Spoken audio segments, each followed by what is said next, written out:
Hello, everyone, and welcome to an episode of Office Hours hosted by Radio LUMS. I am Ali Ehsan, your co host for today, and I'm joined by Rania Khan.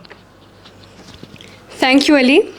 Today, we're incredibly excited and honored to be joined by somebody who has shaped the way so many students think about history, politics, and just the world in general, including me and Ali. And our guest today is a historian, an author, an associate professor, the curator of the Lutfullah Khan Digital Archive, and the department chair of the Humanities and Social Sciences here at LUMS. Please join us as we get to know the person behind the professor, the history behind the historian, and the mind behind the incredible mentor. Dr. Ali Raza, welcome to the show. Thank you. I'm really, really happy to be here. Thank you. Okay. So before we start with the main interview, we have a few rapid fire questions we'd like to ask you. I feared as much. Shoot. Right. Let's First of hear all, it. what animal do you think you would be and why? It's difficult to choose, I'll be honest. I'm really partial towards elephants. In part because elephants have an extraordinary memory as best as we know. And memory to me is life itself. And so I'm just overawed by the extraordinary ability of elephants to just like retain that memory map of sorts. Right. And I could go like a lot into what elephants do otherwise, but and if there's one animal that I would be in awe of, and I am, that I guess would be cats. There's no other living being on this planet that reminds us of our insignificance and utter worthlessness as cats. The permanence of cats. The permanence of cats. When cats come into the room, you shut up. That's it. They do what they want. Yep. That's great. The next question would be, what historical era would you like to live in, other than the one right now? Ooh, that's a difficult one. So I guess I should say that my training is of as a South Asian historian, as a historian of South Asia, and so I would very much love to ancient India. I'm just fascinated by the thing, by that epoch, by that period, by all those like extraordinary ideas and extraordinary basically belief systems and cosmologies that one reads about in ancient India. Maybe I would also love to be in 19th century UP, which is where my family is from as well. A lot was happening then, and I would love to witness that too. Where else would I be? I don't know. I would love to be everywhere, all at once at the same time. That's amazing. What's a song that instantly uplifts your mood? The first person that came to mind was Hassan Rahim. But I gotta say, I also have other tastes in music. I promise you that. Maybe not a song as such, but a few kind of like rags that really uplift my mood. I can start up with the one that I listen to these days. It's called Hasdhwani or Hasdhwani, and that quite literally is the sound of the Hans जो कि this is a swan, right? तो उसकी basically जो आवाज़ होती है, तो उस पे वो राग है. तो वो हम क्लास से पहले और सुबह सवेरे हम सुनते हैं, and that has a magical effect. What's your favorite Hassan Rahim song? यार वो जूना शूना जो भी है वो, हाँ अच्छा है वो. Yeah, it has उसकी हाँ मेलोडी भी अच्छी है, बीट भी अच्छी है, हाँ खुद भी अच्छा है तो. Yep. Well, I'm honestly extremely surprised to hear that. Why is it so surprising? Because it's very strange to imagine you listening to. Why not? Juna Shuna. Because I'm a boomer, is that why? Maybe. Exactly. Now we're being honest, yes. Next question. Favorite spot on campus? My office. I'm happiest in my office, not because this is something. I'm just happy to be in the presence of books. That's it. That's really it. Even when I don't have the time to read them, I'm just like happy and peaced out when I'm in the midst of Fair, fair. Dr. Raza's office, by the way, is the space we've colonized for the day. This That's is where right. we're having our interview. You're welcome to do so. Yes. Thank you. All right. What's a motto that you live by?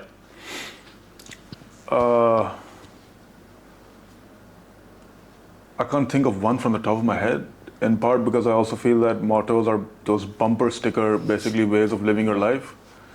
And I think that any way of conducting oneself basically through a bumper sticker is, yeah, it's not the smartest thing we can do. I think we can be smarter than mottos or bumper stickers, so I haven't thought about that at all. That's fair. Yeah. What's a book that you go back to and revisit? That's a tough one, I don't have an answer to that at all. It would be like asking my mother, who I ask all the time, who's your favorite child? I think I know who that is, but she will never say it. So yeah, I mean, I find it difficult to come up with an answer. I also think that we return to certain books based on where we are at any point in our life and what we need to hear and read and think about at that moment. And certain books just hit us differently at those moments. But the best books are books that just keep on giving, that don't exhaust their meaning through one reading alone. And so one keeps on returning to those authors, to those books, and so on. So whether that's academic books in the sense that the books that myself and my colleagues write, or whether those are novels, I just feel that we just know which book to turn to. That when we and fine, you're looking for an answer. Maybe I would say that I would return to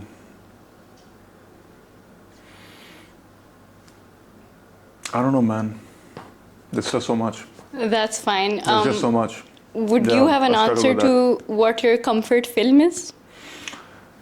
No, in part because I haven't quite been a film buff, I'll be honest. I don't, my loss, I know, yes. But give me any film with, I don't know, with Al Pacino or whoever else, right? Maybe that's an old-fashioned thing to say. But sure, I'll watch it. No worries, right? Or Shah Rukh Khan, whatever. I'm a big Shah Rukh Khan fan as well, for reasons other than Shah Rukh Khan's acting. But anyway, yes. So yeah, I'll happily watch it.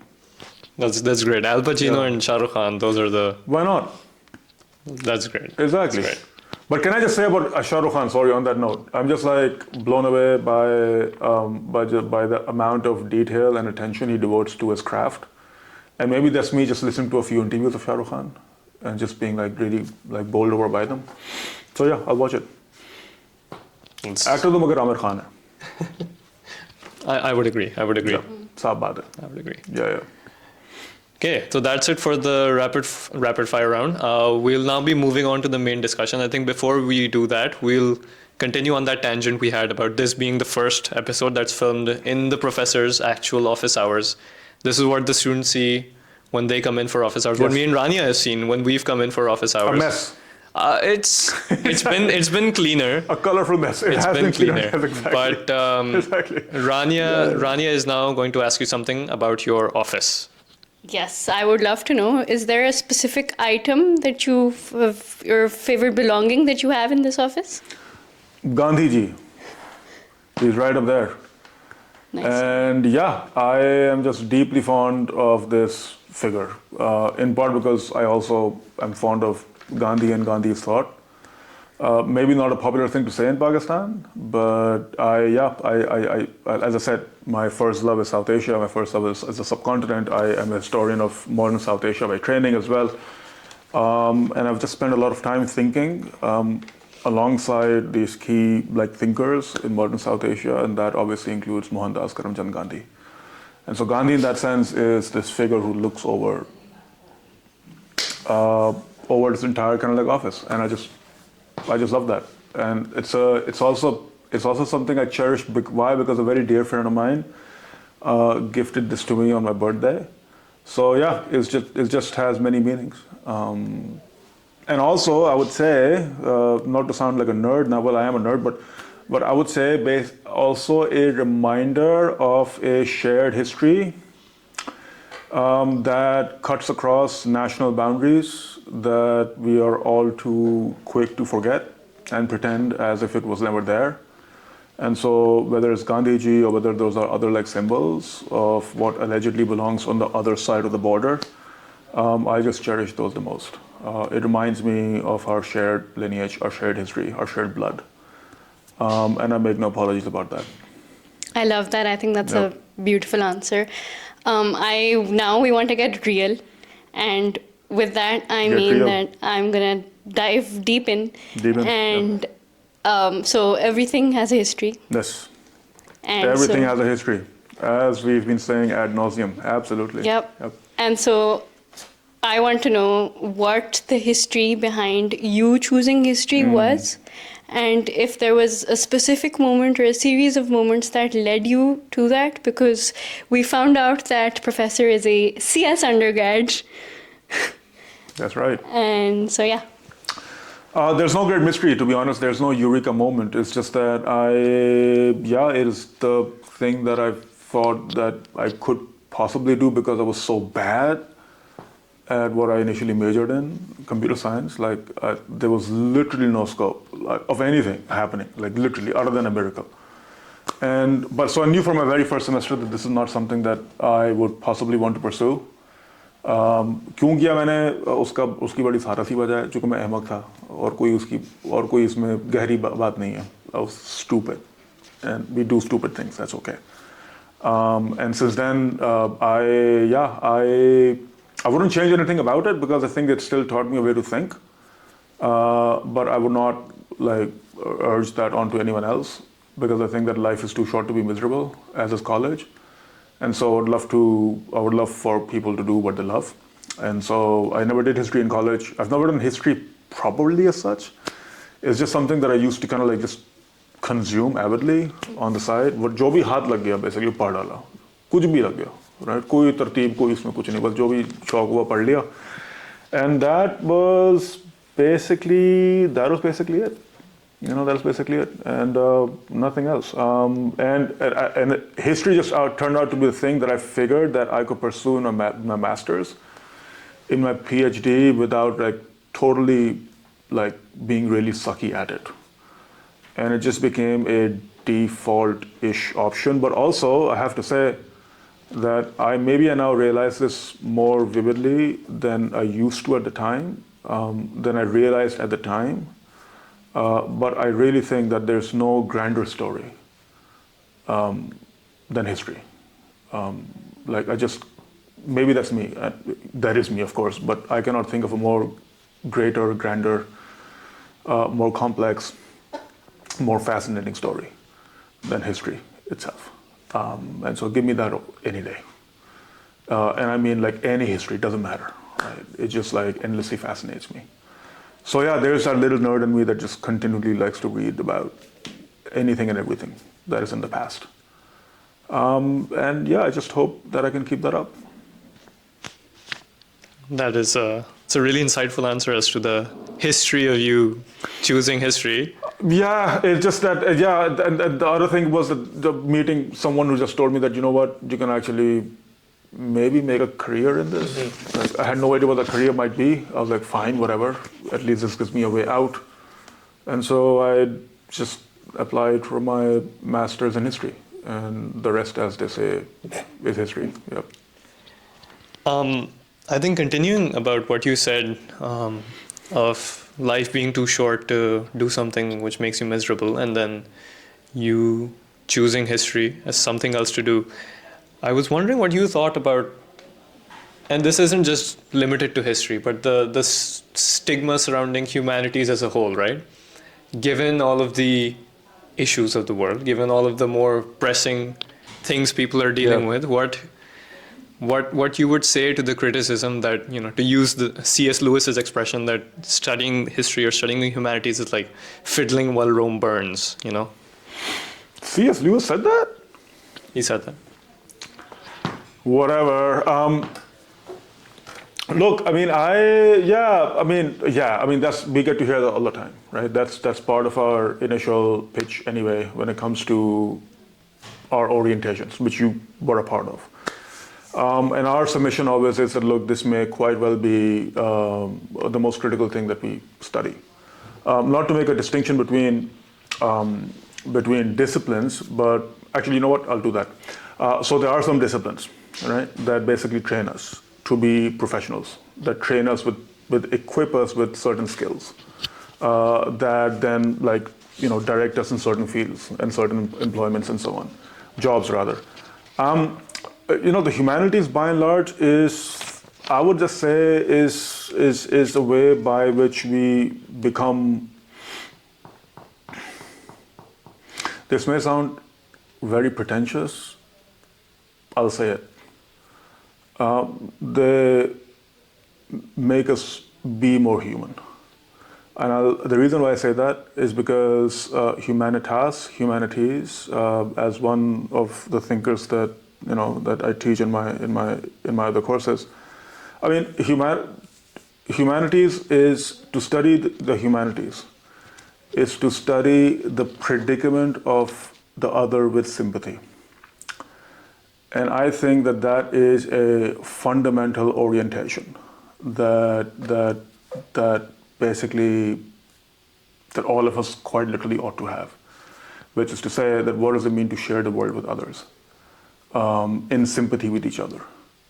We may be very good, engineers, computer scientists, management professionals, advertising, whatever, like heads. We can excel at those various fields. And yet that does not necessarily mean that we may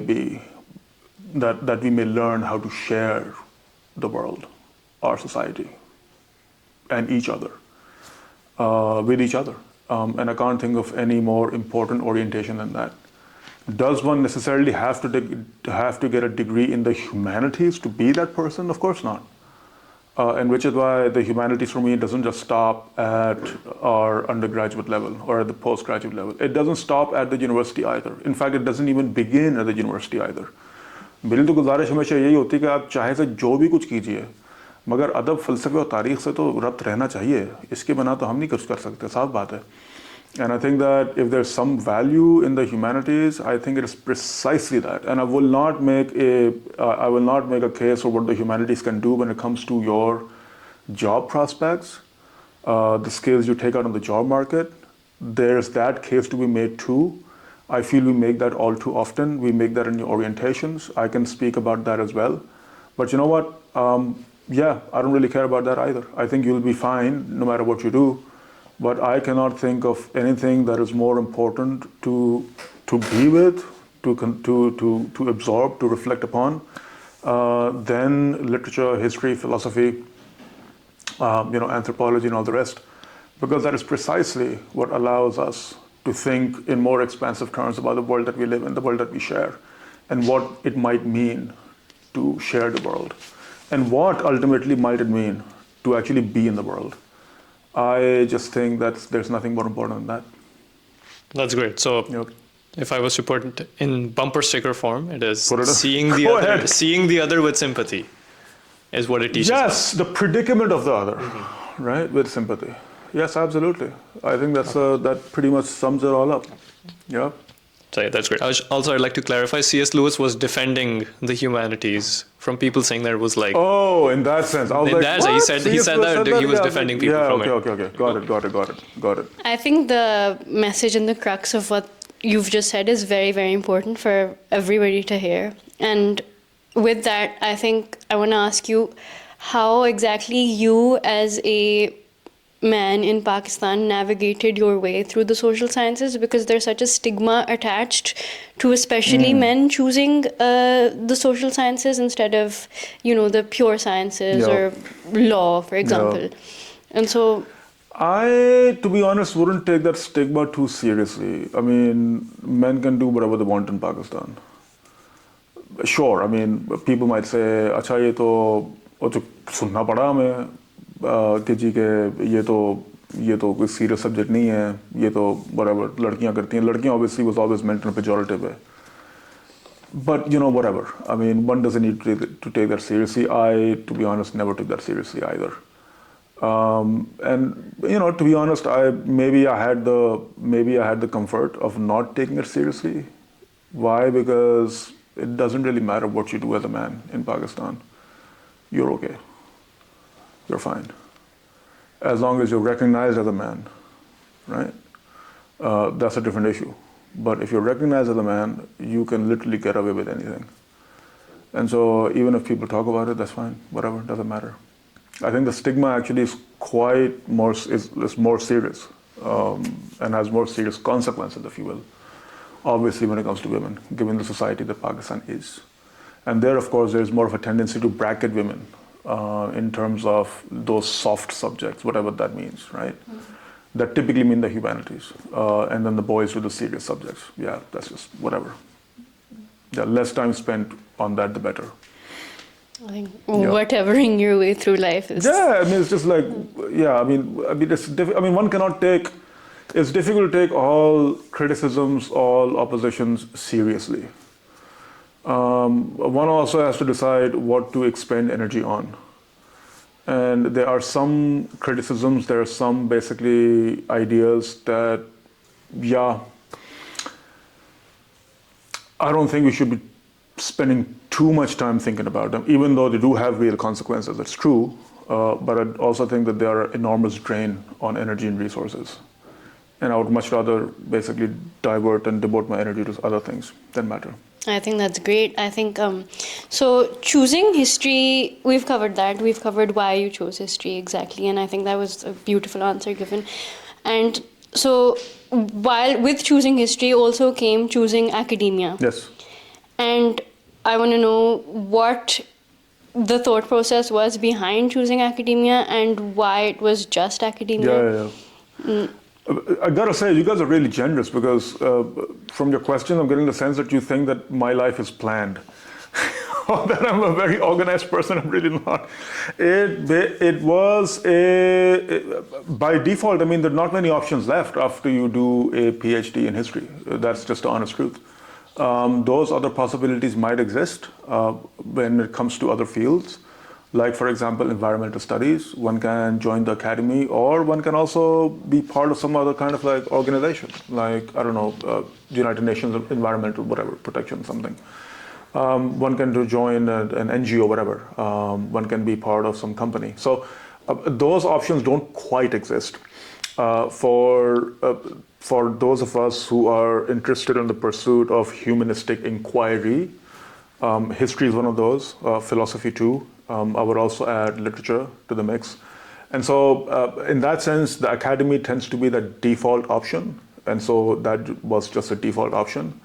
But I would have it no other way because I can't think of anything that, like I said, I mean, I think that education is perhaps one of the more worthwhile things that we can be involved in.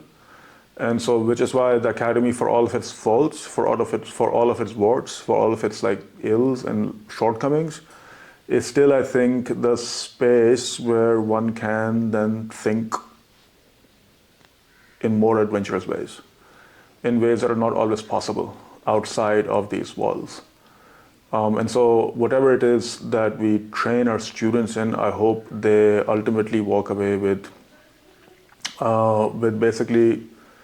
With having a more measured sense of themselves, having a curiosity about the world, and hopefully a determination to kind of like make the world more shareable, and to just share the world, you know. Yep. Regardless of what they study, I don't really care about what they study. I just don't. I just hope that they walk away with those essential questions: who am I? What am I here to do? What is the world? How should I act? Those are all key questions. So I think building on your answers to the last two questions, you spoke about the society that Pakistan is, and yet you stayed. Yes. Was that planned, or is that us being generous? That was planned. There's a term for that. It's called क्या कहते हैं? Stockholm syndrome. ऐसा कहते हैं यार, यही होता है कि hostage learns to love whatever the hostage taker. तो यही है यार, यही रिश्ता है हमारा. ये रिश्ता है. I mean, I don't think, I think many of us, I don't think we wanted to be anywhere else. So होता है, you must have watched like Shawshank Redemption, the movie. That's it. Oh, you're red? You missed the prison. and so this is why we are here. So I would, and especially after October 7th, I wouldn't want to be anywhere else either. Would you describe yourself as institutionalized? Yes and no. I mean, I think that there does tend to be an unhealthy obsession with institutions. I think that sometimes they tend to be consumed by institutions, which is, I have been consumed by institutions. That's true, by this university as well. Maybe I spent too much time on it. That's true. And I wish I could dedicate more time to other things. That's also true.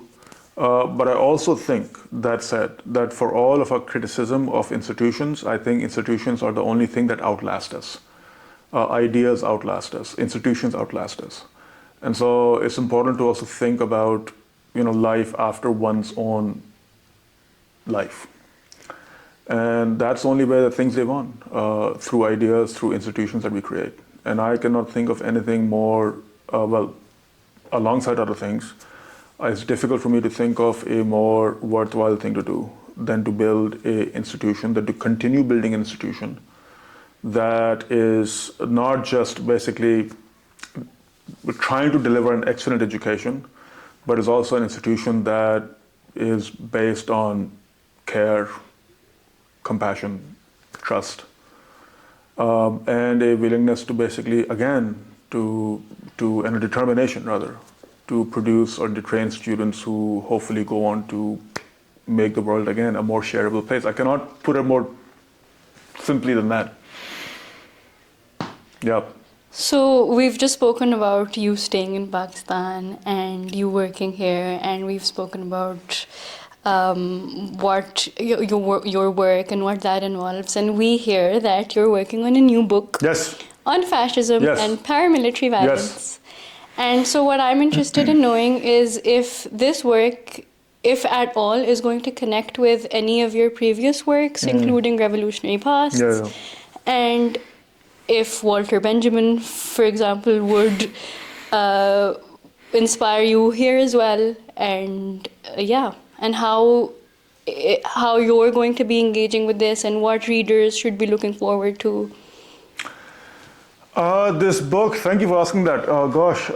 There can be a very long answer. I'll try to go off for a short one. So my first book, in many ways, was about a dream that lived on from much of the century, the past century, the century that I was born in. And since that moment, in some ways, we have lost sight of that dream. And that dream was a dream to transform the world, to transform the subcontinent. That was a dream to transform, basically, and to overcome national divisions. That was a dream to overturn, basically, all systems of inequality and oppression. And that dream had a name. It went by the name of communist internationalism. And communism, in that sense, had a huge kind of like imprint on the subcontinent, as it did, of course, across the entirety of the global south, Southeast Asia, China, you name it. And so my book is an excavation of those dreams in colonial South Asia, and the hold that communist internationalism had in South Asia, and how actually communism was part of a horizon of decolonization. That the kind of political formations that we ended up with, in other words, these independent nation states of India and Pakistan, were not the inevitable outcome of decolonization. That decolonization was imagined in many other ways. And one way in which it was imagined as was also to think of it as a community of peoples that weren't like divided in very strict ways alongside the boundaries of ethnicity, nation, gender, class, and so on. And so it was a dream to overturn the world and make it anew. And that dream drew people to insanely suicidal lengths. And that's the book. And the second book then is about another dream. But this dream is a nightmare as well. And the nightmare is that of fascism. And so the second book then looks at how fascism too, much like communism, was a part of the decolonizing horizon. And so my book looks at fascism and paramilitary violence specifically. And it tries to examine the 70, 80 years of paramilitary violence in South Asia across the board, from Pakistan to India and Bangladesh. And there, of course, this is more of an account of the dystopia that we live in now. And because dystopias too need to be studied. And I consider our present to be that dystopia. And this book basically is an account of that. How Benjamin figures in many ways. Like many of us, and I think I speak for many of my colleagues too. He is one thinker that many of us historians specifically are drawn to. And part of the reason why I'm drawn to him is through his reflections, not just on history, but also his warnings about fascism. And he obviously had very good grounds on which to think about fascism because he was a Jew in Nazi Germany. So Benjamin, in that sense, remains central alongside other thinkers who then animate my second book, as he did my first book, actually. Yeah. Which reminds me, I have thought of the one book I would go back to. Yes. And I was thinking of that as you were asking questions. Black Skins, White Masks by Frantz Fanon. And specifically its concluding statement, which to me remains the most poetic. Which to me means it remains the most poetic expression of something that I have continually been speaking of in our conversation, which is to build a world that is shareable. And I cannot think of anything that's more eloquent in its expression than that. Black Skins, White Masks. Conclusion बस वो पढ़ लीजिए काफी है. Yep. Thank you for the answering the previous question also. Good luck I could on not your help answering it. Thank you. Good luck on your Thank you. book. I need it. I think we're all looking forward to I it. need it. I need it. I just need to get it out. It's been on my, I've just been carrying with it, I've been carrying this with me for the past many years. Just need to finish that. बहुत हो गया. We wish you the best of luck.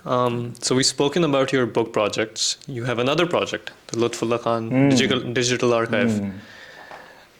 And I was interested in knowing why archiving art is so important, why archiving anything really is so important to you, and what drew you to creating the archive. Yep. Can I just say that my colleague Ali Usman Kasmi and I have been working on these projects for the past now maybe 10 years. And the reason is that, look, I mean, creating more archives basically is also a way of creating repositories for other memories. If you don't have these other memories, the only memory we'll be left with is the memory of the state. And that's a memory that I fear. I would not want us, or rather our imaginations, to become so impoverished such that the only memory that we're left with is the memory of our respective nationalisms. And I cannot think of anything more catastrophic than that. And so all of our projects in that sense are attempts at garnering, at digitizing, at making accessible all those other collections, all those other archives that remind us ultimately, whether we are students or researchers or just like generally interested people, that there are other histories to this magnificent land that we live on. That this land has immensely rich histories. All those histories tend to be effaced, tend to be erased by the power, by the hegemony of nationalist thinking, of nationalist division. And so our attempts at archiving other collections are attempts precisely at reviving, at reinvigorating, at basically reintroducing those other histories, those other memories.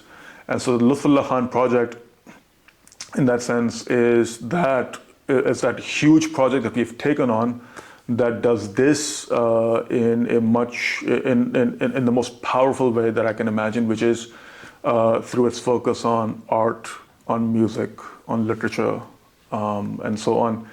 Because I can't think of anything more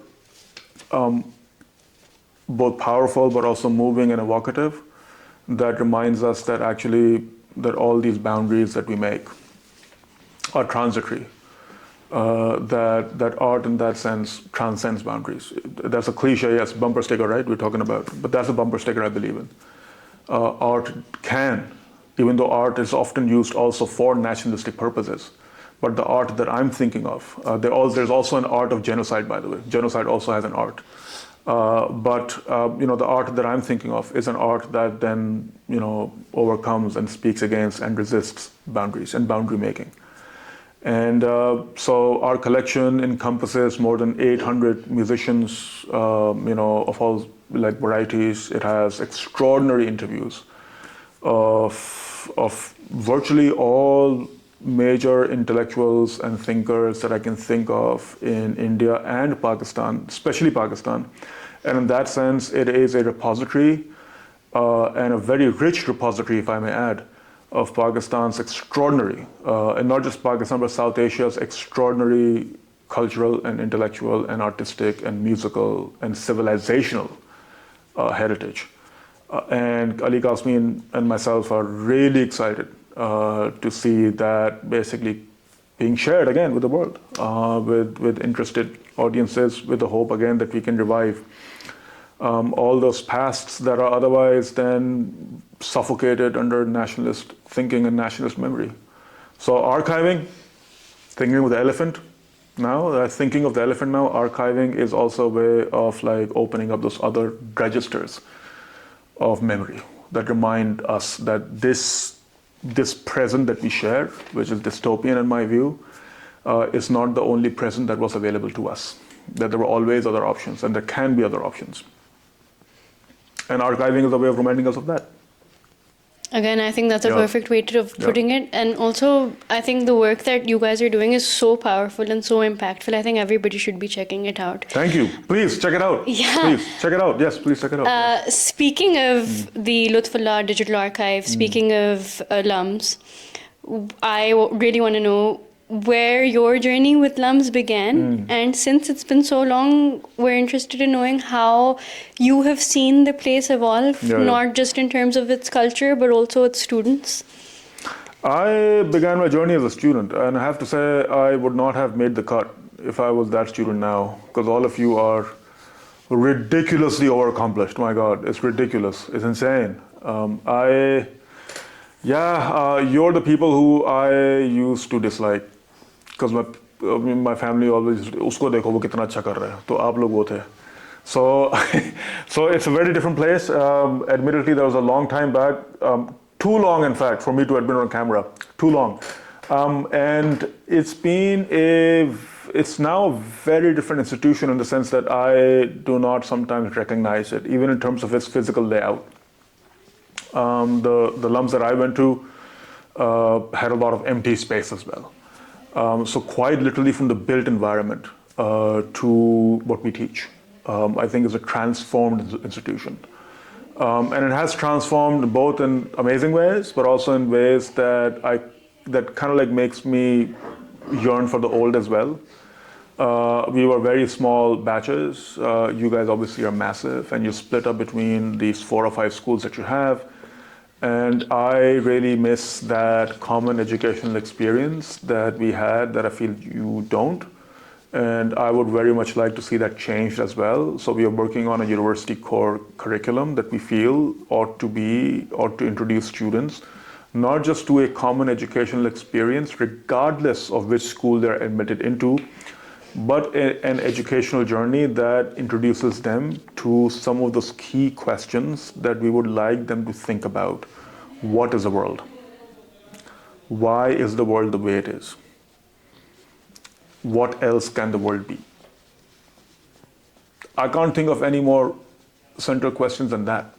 And I would very much like that all of our students, regardless of which school they're in, or regardless of which major they major in, they think about those questions.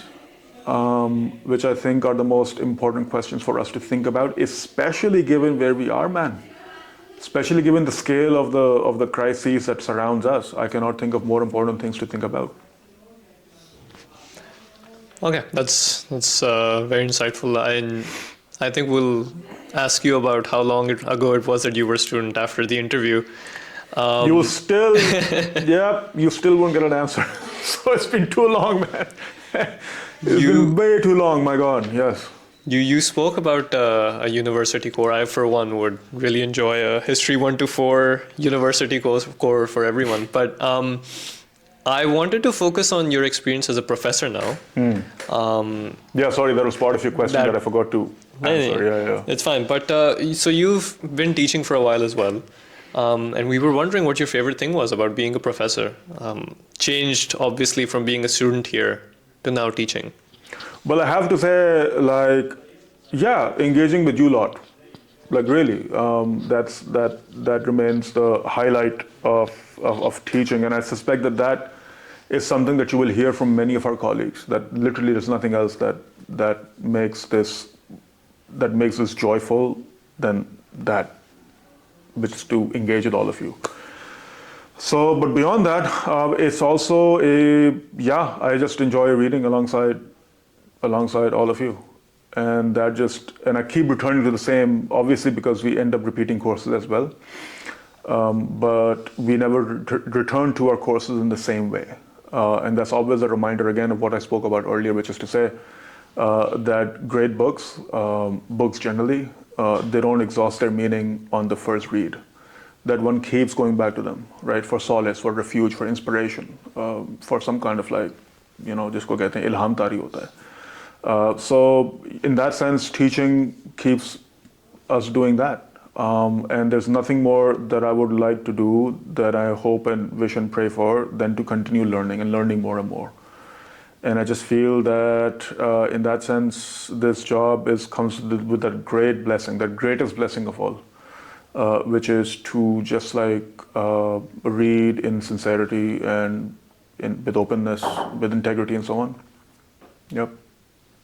Yeah, if that makes sense. It does make a lot of sense. Yeah. I think what you're talking about, you can actually see in your work and how passionate you are towards it, and how students engage with you and how you engage with the students as well. That's kind of you, but yeah, I mean, my point is to say that, I mean, one cannot help but, I don't know what to say, but yeah, man, I mean, किताबों की तासीर ही ऐसी होती है, इसमें मुझे कोई वो नहीं है. And so, leading on from how students engage with you and how you engage with your students, I'm wondering, and I know for a fact that a lot of people would like to hear this, is there a specific message you would like to give to students that have already graduated and that have passed, and a message that you have for students that have yet to come to LUMS and to take courses with you? That's a difficult one. Bumper sticker. Sorry? Bumper sticker, yes. Let me just say that I'm deeply wary of those, and I was telling that to my class the other day. I'm deeply wary of those messages that students typically tend to hear when they graduate, which go along the lines of basically the world is your oyster or whatever else, right? I mean, whatever, man. Just give me a break. That's just like brain dead thinking. And so I hope that you don't think of the world as that. I think that people continually are overawed by the world, that they hold the world in reverence, with curiosity, and that they approach the world and engage with the world with sincerity, integrity, with humility, and ultimately with kindness. It may sound like very simple, it may sound like boomer talk, and maybe I am a boomer now, but technically speaking, but I cannot think of anything more important than that, man. Like, I don't care what you do, I don't care what you end up doing, I don't care where you end up doing. But yeah, I just hope that A, you extend kindness to yourself and to others, and B, that you give back what you have been given. That it took a lot, right? We spoke about that in class, that it takes a lot for us to get to where we are. Like, a lot of love has gone into making us, right? And I just hope that all of us are able to give that love back. Maybe not to the same people who gave us that love, but I hope that we're able to extend and give back that love to others, right? And to me, that's the most important thing. Everything else, आए बाएं छाएं, कोई कौन कहाँ पे काम कर रहा है, कोई क्या कर रहा है, कितनी तनख्वाह कमा रहा है, ठीक है, सबको मुबारक हो, बहुत मुबारक हो. But अगर ये नहीं है तो कुछ नहीं है, which is kindness, compassion, love and so on. So yeah, I would just ask people to just think about that really, and nothing else. They don't need to hear it again. We somehow managed to have these conversations again and again. But I would hope that people never forget that. बाकी हर चीज़ भूल जाएं. I don't really care. आपको वो चीज़ याद है या नहीं है जो आपने कोर्स में पढ़ी थी, मुझे इससे कोई सरोकार नहीं है. It really doesn't matter. Like nothing will change if you don't remember that. But I hope that कुछ ना याद रहे, कम से कम ये बात ज़रूर याद रहे. बाकी सब सारी बार की चीज़ें जो हैं वो सानवी हैं. वो उसमें उनकी कोई अहमियत नहीं है.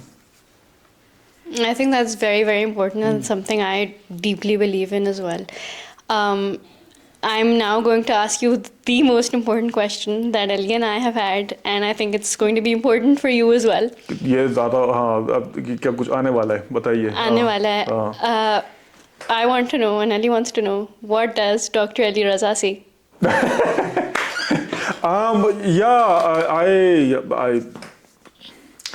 I don't have a good answer to that question. Let me just say that the reason why I asked this question of all of you, which is to say, what does that person see, is also to remind all of you that the way that you see the world, right, is also partial, is also limited. And I cannot think of a more important reminder than that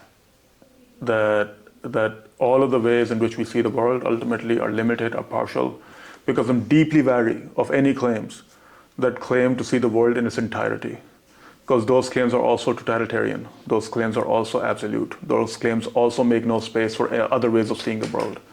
And so that question that I keep asking you, what does that person see, is ultimately a question for you as well.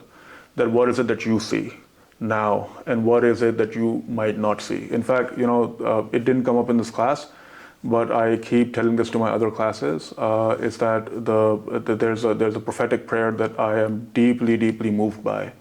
And it goes something like this, that allow me to see things as they are and not as they appear to be. That would be the thing that I would add to that, with all due respect. But that phrase alone, allow me to see things as they are, I think that is part of what this education is, which is to remind us of our limitedness when we come to see the world, and B, that reminds us of how much we have to work on ourselves in order to see better, and to see better in a way, again, that makes the world a more shareable place. I cannot think of anything more important than that. Again, that's... What do I see? I see that. That's it. And I hope to see better. I hope to see more clearly. And I can't say that I have learned to see either. And the way that we read and what we read, actually, are all those ways in which we hopefully learn how to see more clearly, in a better way, in a more expansive, more generous way.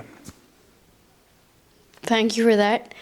I think this conversation should have been done ages ago, but Ali and I are extremely honored and very, very lucky that we are the ones that got to do this. So thank you. आपका शुक्रिया, आप आए. Thank you for having us. Thank you for letting us again take over your office. Of course, always welcome. Thank you very much. This has been the episode of Office Hours with Dr. Ali Raza. We've spoken about nearly everything under the sun. And this is now your co-host signing off. My name is Ali Ehsan. My name is Rania Khan, and we will see you next time. Bye.